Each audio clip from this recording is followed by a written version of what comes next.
আসসালামু আলাইকুম বন্ধুরা, আশা করি সবাই ভালো আছো। আমার নাম মারুফ, আমার বাড়ি কলকাতা থেকে। আমি এখন রাশিয়াতে পড়াশোনা করছি।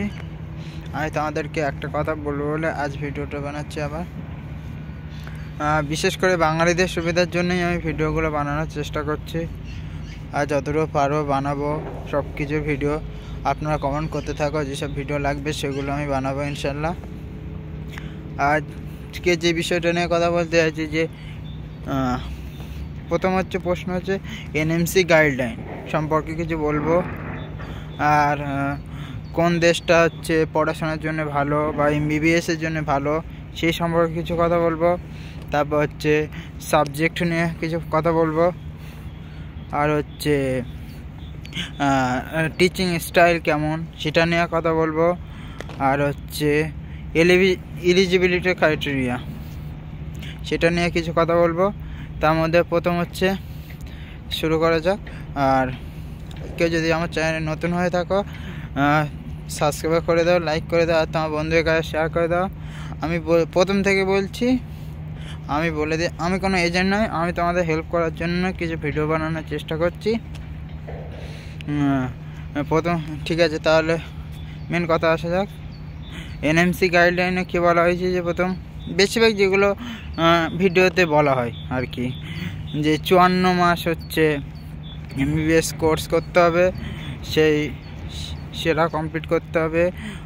54 মাসের কোর্স হতে হবে। যেই দেশে তুমি এমবিবিএস করো সেই দেশে 54 মাস পড়তে হবে। আর তারপর পুরো ইংলিশ মিডিয়ামে পড়তে হবে। আর কি আছে, WHO লিস্টেড হতে হবে। যেসব ইউনিভার্সিটিতে পড়বে সেই ইউনিভার্সিটিটা WHO লিস্টেড হতে হবে। আর যেই দেশে পড়বে সেই দেশে রেজিস্ট্রেশন দিতে হবে। রেজিস্ট্রেশন দিতে হবে মানে ওই দেশে তুমি ডাক্তারি করার সুযোগ পাবে, সেটা দিতে হবে। আর এমবিবিএসের জন্য কোন দেশ ভালো? বেশিরভাগ ক্ষেত্রে রাশিয়া সবচেয়ে ভালো এমবিবিএসের জন্য। তবে কিছু কিছু ইউনিভার্সিটি আছে যেগুলো এখনও WHO অ্যাপ্রুভ হয়নি, একটু তোমরা ভালো করে দেখে নেবে WHO অ্যাপ্রুভ হয়েছে কিনা সেসব ইউনিভার্সিটিগুলো, তারপর সেখানে ভর্তি হবে।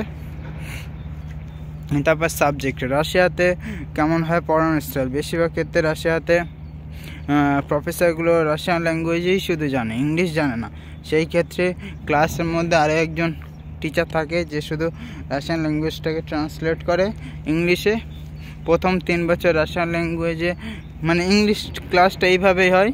পরবর্তী 3 বছরটা রাশিয়ান ল্যাঙ্গুয়েজেই ক্লাস করতে হবে। আর এলিজিবিলিটি ক্রাইটেরিয়া, তোমাদেরকে নিট কোয়ালিফাই হতে হবে। নিট কোয়ালিফাই মানে প্রায় 150 নম্বরের মতো, 720 মধ্যে 150 নম্বরের মতো নিটের কোয়ালিফাই মার্কস, এটা তোমাদের হতে হবে। আর পিসিবি, ফিজিক্স কেমিস্ট্রি বায়োলজিতে 50% নাম্বার থাকতে হবে।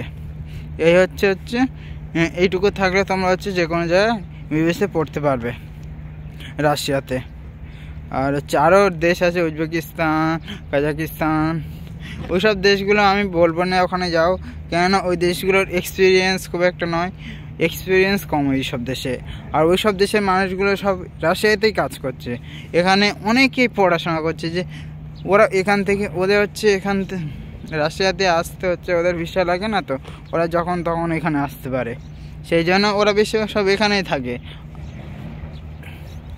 আর সিট বুক, একটা সিট বুক বলে শব্দ আছে, আমি শুনেছি কিছু কিছু ভিডিও থেকে, যে এখন থেকে সিট বুক করে না, সিট বুক করে না। সেই রকম না, জুনে রাশিয়াতে বেশিরভাগ ইউনিভার্সিটিতে ভর্তি হওয়া শুরু হবে। প্রত্যেকটা ওয়েবসাইটে গিয়ে দেখতে ওয়েবসাইটগুলো এখানে যদিও দেখায়, তোমরা যোগাযোগ করতে পারবে না, তোমরা শুধু চেক করতে পারো যে কেমন কী কেমনভাবে পড়ানো হয়, কী কী ওই ওয়েবসাইটে, মানে ওই ইউনিভার্সিটিতে কোন কোন সাবজেক্ট পড়ানো হয় সেগুলো যা তোমরা দেখতে পাবে। আর এখানে বেশিরভাগ ইউনিভার্সিটিগুলো এজেন্টের হাত ধরে ভর্তি হয়, এজেন্টের হাত ধরে। এমনি কেউ যদি তোমার জানাশোনা থাকে, পড়াশোনা করছে, তাহলে তুমি ভর্তি হতে পারার সম্ভাবনা আছে। কিন্তু আমাদের তো কেউ জানাশোনা খুব একটা থাকে না, সেই জন্য আমরা এজেন্টের হাত ধরি। আজকের এই পর্যন্ত, আবার পরে দেখা হবে। আসসালামু আলাইকুম।